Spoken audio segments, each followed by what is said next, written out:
So what do we think when we say luxury in 2023? I'm talking about fashion, not about yachts and real estates and things like that, but fashion. So if I say luxury, do you think about brand names first, or you think about amazing quality?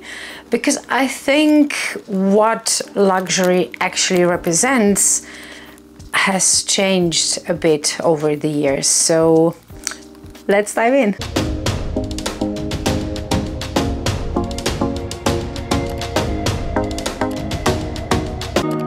Hi friends, and welcome to another video. So I had like sort of a girls' night the other night, and the topic of conversation reached luxury. And we realized that we actually have very different opinions what luxury actually is. Some of us, I was like, okay, luxury, I usually think like Chanel, Dior. Another friend said, no, luxury is just everything that's expensive, which we all argued it's not the case. And then it was the idea that it used to be same as good quality, but with all the issues we have with luxury items not being good quality lately, that kind of went out of the window. So I thought it would be interesting to put this conversation out there in the world and have your opinion on this as well, because even like 10 years ago, if you would say luxury, you would think certain brands, right? That would be probably the first association with luxury that you'd think about certain brands. Depends on if you're thinking about fashion or cars or yachts or whatever. But, you know, for just to kind of narrow the conversation, we're going to just talk about fashion. So for me, it was the same. For me, it was like, yes, this is certain type of brand, and it kind of like was the same as amazing quality, which is not necessarily the case anymore, at least for certain brands. And the reason I'm actually wearing a leather jacket indoors today is because I want to prove a point. The jacket I'm wearing is by Roberto Cavalli. I bought it in 2006. And the only thing I had to fix on it in all these years is the lining. So the lining is not original anymore, it's different one, because it was all torn, especially here in the sleeves because of the watch and, you know, things like that. But apart from that, the leather has gotten softer and softer with every year that I have worn it. All the hardware, all the zippers, everything still works like a charm, and it's definitely amazing quality. I remember that this jacket was more than my like 3 months paycheck at a time, so it was really a lot of money, and I was on the verge thinking, do I really want to spend that much on a leather jacket? But I do wear them quite a lot, so to me it kind of makes sense to pay that much for a leather jacket. And back in the day, it was kind of a given, if you pay that much for an item, it's going to last you forever. And for this jacket, that's definitely true. I mean, we are now in 2023 and I'm still wearing it. It still looks amazing. It doesn't look like it's almost 20 years old. It was definitely worth it. Now, today it's a big conversation about a lot of items that are not very well made. I think there's like even a joke now that if you see a certain brand name bag that looks perfect, it's probably fake, because original is never perfect.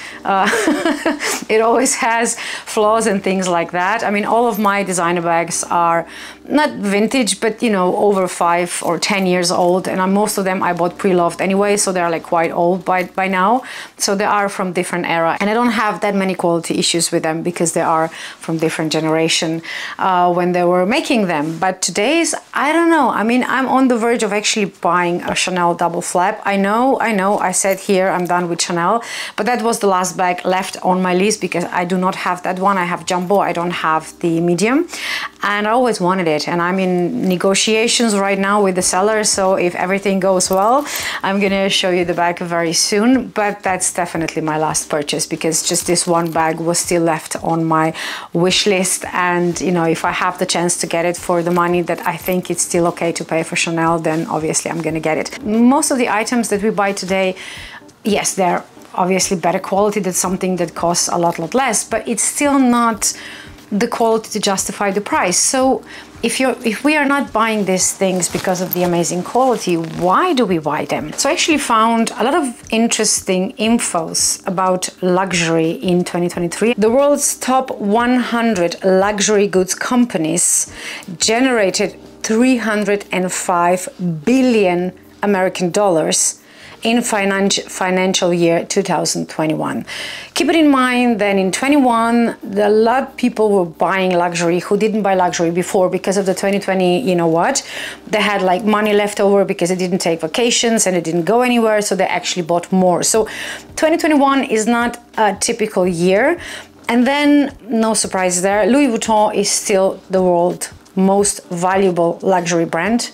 The French giant has held this position since this kind of like scale first launch, and is actually the only brand to do so in any sector. Again, another info that I found, it will not be a surprise to many of you who are into luxury, that actually the best market for luxury goods is the United States. I mean, Asia is catching on, but the problem is that it's very fragmented. In certain countries, as you will hear later, you buy a lot there, and then in others not so much. So it kind of like plays with numbers in the whole of Asia. But United States, it's the queen or the king of luxury, however you want to look at that.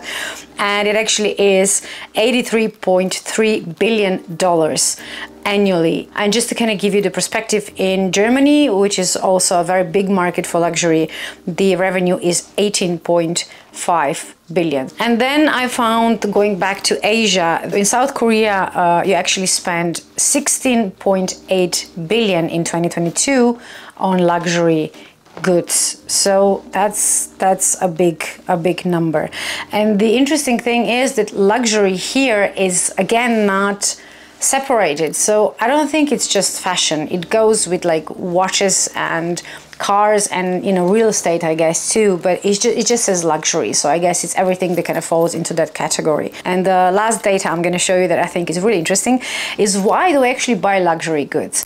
For me, it was always like, I like the craftsmanship, I like the designs, the styles. I don't know, I just fell in love with certain items since buying my first Vogue magazine when I was like 15. Luxury, especially fashion luxury, is not bought majority by rich people, but actually by middle class. Because there's still a lot of people out there who think that if you have a Chanel bag, it's a status symbol.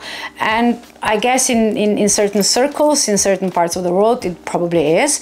But to me, as I said before in one of my videos, it was never a status symbol, because I talked about it all the time that I saved up, so I cannot pretend, oh, I just went this afternoon and bought another bag. It takes me a while to save up and buy another bag. So that's why it's probably not a status symbol for me, because I tell everyone that I'm not rich, so it would kind of be, what's the point?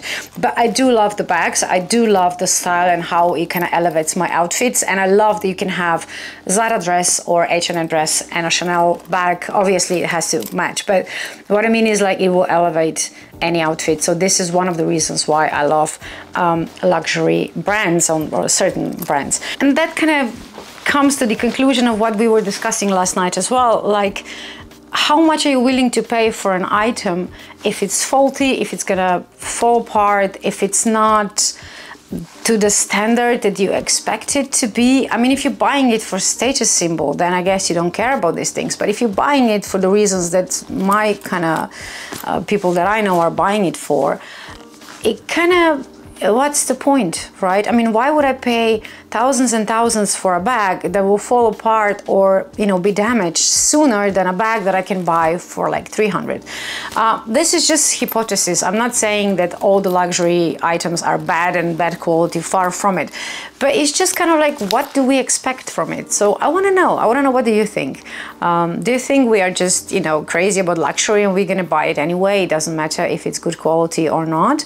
Or are you kind of redefining what luxury is for you in 2023 as well? And another fact that it's well known for years now, that generations that buy luxury the most are Gen Z and of course millennials.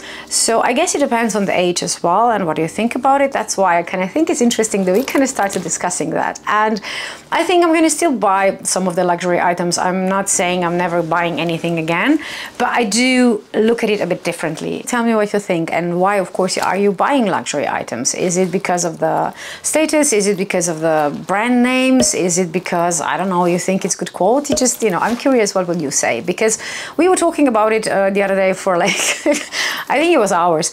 And we didn't kind of, you know, get to the conclusion, why are we buying these things? But we had a lot of different opinions, and it was fun to talk about this. Hopefully we can continue this conversation now online. Don't forget, please, to support my channel, you know, like, subscribe, and thank you for watching. So have a fun day, and I will see you in the next video.